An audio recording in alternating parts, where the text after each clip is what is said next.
Dave, just mentioned to David Ferguson actually, 16 points out of 18. Things have turned around in a big way here, results-wise. Yeah, we obviously delighted with that. Pick up in points, like you say. 500 and a draw out of the last 6, so it's a matter of just keeping that going if we can, and keeping as high points ratio to games as we can, and see where we end up. And since we last spoke to you, the reserves have played on Tuesday night. I wasn't there, Tuesday afternoon.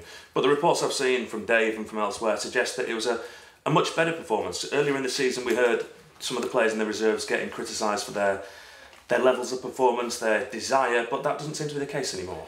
I don't know who criticised them. Was it me or was it mine? I'm not sure. I think it was yours. I think it was I can't remember. Steve Torpy. It's very difficult. Obviously, the teams and the level of teams. Obviously, Dave was there on Tuesday, and you see the teams or personnel that they're putting out. You know, it used to be the case where some managers would keep the squad together and end up being kids that were playing in the reserves. But certainly Mansfield don't do that. If you're not in the starting 11 on the Saturday, then you're playing in the reserve game, and that's the way it used to be when I played back in the day.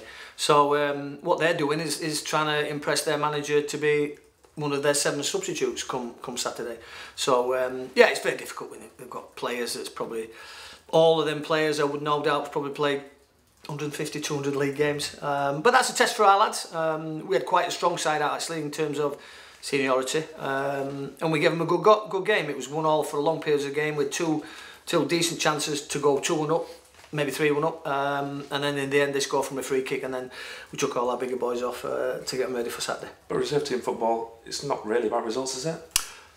Yeah, it's always about results. Every game you want to win. I think if you talk about development and all that, develop while you're winning games. That's how I always learn. Know how to win games. I think some kids that come out of the under-18s, under-23s don't know how to win games. Not really bothered whether they win, lose or draw, because that's not put on them. But certainly, we're not happy with the results we're getting in reserves, and we want to win games. That's for sure.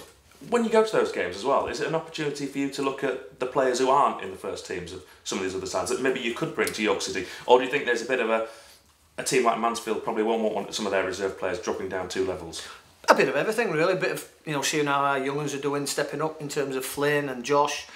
And seeing how they're stepping up to playing at that level, because all they do is at the 18s at the moment, just making sure that the senior pros, and they do it right. You know, we don't know, but spending the physio down there and Steve talks, you've got to make some seniority down there to make sure they do it right, and they set a good example to the youngsters that's coming through. And I always learned when I was playing in the reserves that I was learning off the pros. They taught me through games as much as anything. We can do as much coaching on the side as you want, but you've got senior pros in there, they demand certain things, and that lifts the standards of the youngsters, and they get used to what the standards are required. And yeah, having a look at what's out there, doing a bit of networking as well. Would a team like Mansfield though give us a player to York City for a month or not? Yeah, I would think so. I think we've not asked the question obviously, but certainly again it's probably the player more.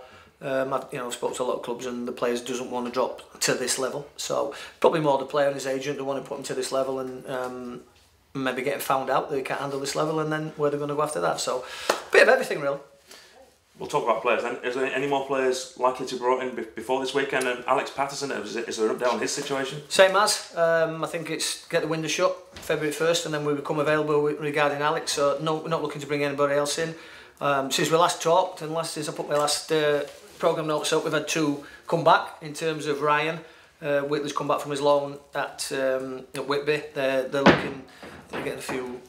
Then we had in results. I think they're looking for a bit more experienced goalkeeper than young Ryan at the moment, and that's what we're wanting Ryan to go out and get some experience. So we'll still do that. We'll look to get him out, and Theo's come back as well. He played in that game on Tuesday, and he needs to play first team football. There's no difference. He can play as many reserve games, 23 games as you want. He's 22, 23 is he now. He's only played a handful of games. So again, he's available to go out and get games and develop and learn how to win games. 2 players then who I'm sure would be in your squad on Saturday if they're fit. Simon Heslop, he came off at the weekend, didn't he? How was he first of all? Well, he's trained today, so we'll see if there's any reaction from that, but certainly he's okay, and Hamza's been fine. It was just more of a kick and sore. There's no ligament or anything damaged with Hamza, so they've both trained today, so they'll both be available for the weekend.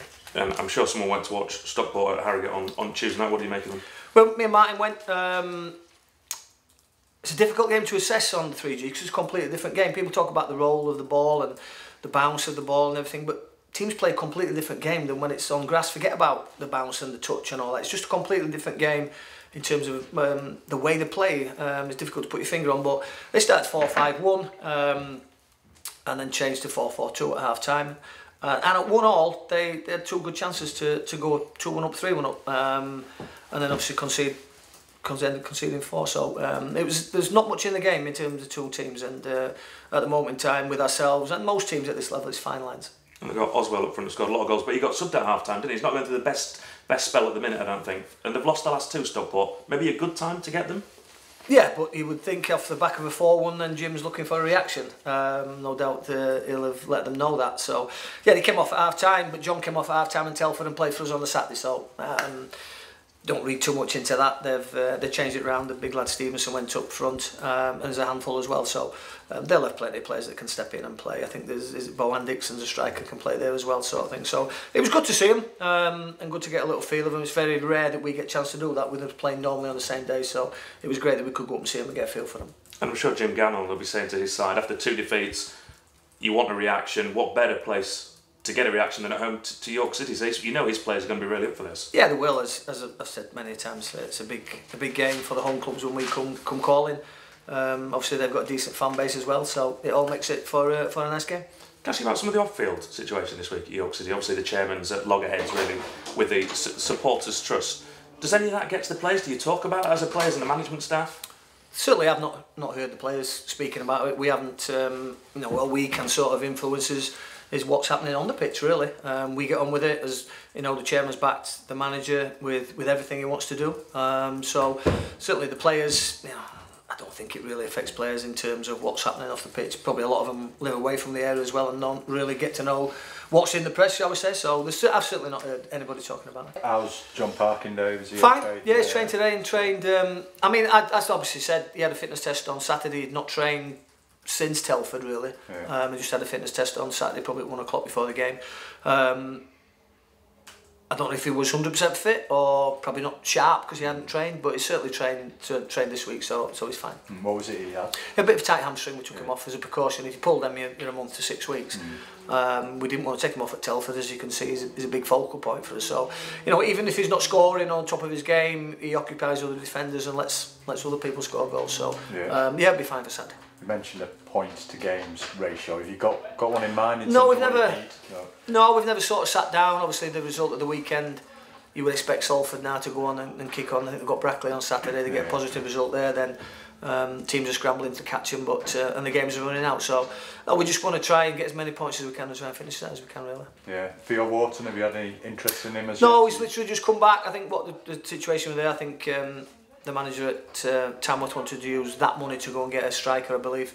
But as I said, I thought they were both done just until the end of the season. But that's not the case. I mean, we could have made Ryan stay there, really, and he was under contract, but we've recalled him. There's no point in being there if he's not going to play, so we've recalled him. We could have made him stay and pay the wages if we wanted, but there's no point. So we'll bring him back. We'll try and get him games elsewhere. But certainly, everybody knows we'll probably send another circular out of who is available to go out and get games. And there's no point in sat here and playing the reserve game. I think we've got another game next Tuesday, which we'll use as a reserve game.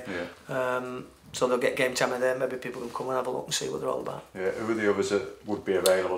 People like Sam Muggleton. Yeah, Sam's available for loan. Theo.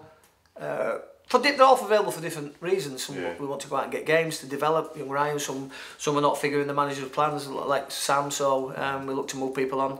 I think that's about it. We haven't got that many. Yeah. Louis got his specialist appointment this evening, so I think we'll near on get the okay for him to join. He's been training, but now we can. And to be fair, he's been doing full contact as well. So it's just a matter of ticking a box from the specialist to say he's available. So again, he'll play on that game on Tuesday. Yeah.